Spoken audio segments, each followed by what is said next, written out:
Good morning children. ఈరోజు మనం time and distance సంబంధించి మరో లెక్కను చేద్దాం. ఒక ఆటగాడు గంటకు 36 కిలోమీటర్ల వేగంతో పరుగెత్తగలడు. 300 మీటర్ల దూరమును ప్రయాణం చేయాలంటే ఎంత సమయం పడుతుంది? దీనికి జవాబులు: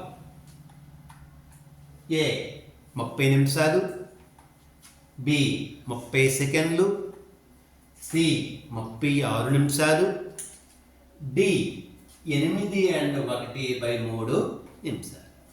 ఇక్కడ మనం చాలా చక్కగా ఆలోచన చేయాలి. గంటకు 36 కిలోమీటర్ల వేగంతో పరుగెత్తుతున్నాడు అంటే ఇక్కడ వేగం అనేది కిలోమీటర్ పర్ గంట ఇచ్చాడు. అయితే 300 మీటర్లను ఎంత సమయంలో పరిగెత్తగలడు? వేగం అనేది అక్కడ ఏమి ఇచ్చాడు? కిలోమీటర్ పర్ గంట ఇచ్చాడు. ఇక్కడ దూరం అనేది మీటర్లలో ఇచ్చాడు. మీటర్లలో ఇచ్చాడు కనుక ఈ కిలోమీటర్ పర్ గంట దాన్ని మనం మీటర్ పర్ సెకండ్లోకి మార్చుకోవాలి. సో 1 కిలోమీటర్ పర్ గంట equal to 5/18 metre per second. అంటే సెకండ్కి 5/18 మీటర్లు అనమాట. ఇక్కడ మనకి ఎన్ని కిలోమీటర్లు ఉంది? గంటకి 36 కిలోమీటర్ పర్ గంట ఈక్వల్ టు దీన్ని ఎలా రాసుకోవచ్చు అంటే 36 ఇంటూ 1 కిలోమీటర్ గంట అని రాసుకోవచ్చు. ఎందుకంటే 36 ఒకటిలో 36 కనుక that equal to 36 into 1 kilometre per గంట equal to 5/18 metre per second. ఓకేనండి.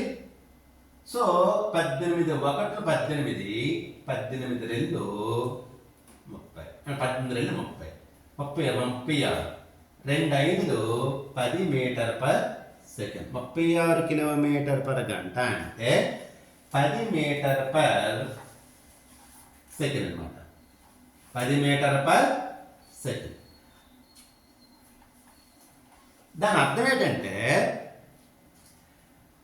10 మీటర్ల దూరానికి 1 సెకండ్ కాలం పడుతుంది. దూరం 10 మీటర్లు, కాలం 1 సెకండ్. కానీ ఇక్కడ 300 మీటర్లకి ఎంత సమయం పడుతుంది అన్నాడు. సో 300 మీటర్లకి ఎంత సమయం పడుతుంది అన్నాడు. అడ్డుగుణకారం చేసుకుంటే క్వశ్చన్ మార్క్ ఈక్వల్ టు 300 మీటర్లు ఇంటూ 1 సెకండ్ బై 10 మీటర్లు. ఓకేనండి. ఈ మీటర్లు ఒకలాంటి ప్రమాణాలే కనుక పోతాయి. ఈ 0కి ఈ 0 పోయింది. దట్ ఈక్వల్ టు 30 సెకండ్లు అనమాట. ఈ 300 మీటర్ల దూరం ప్రయాణం చేయడానికి 30 సెకండ్ల కాలము పడుతుంది. ఆన్సర్ బి అనమాట. Okay, thank you.